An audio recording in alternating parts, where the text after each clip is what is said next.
रोशन किया।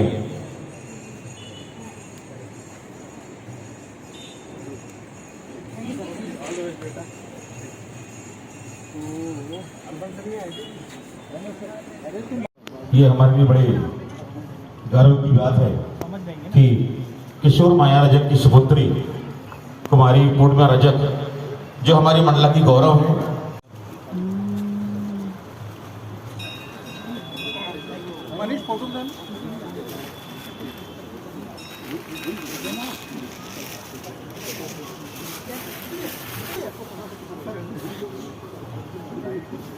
का हम सबको अवसर प्राप्त। उपस्थित समिति के सभी सदस्य, सभी धार्मिक बंधु, प्रशासनिक अधिकारियों ने इस बिटिया को आशीर्वाद दिया और हमें अपनी खिलाड़ी खेल में समर्पित होकर के मंडला जिले का नाम पूरे देश में रोशन किया।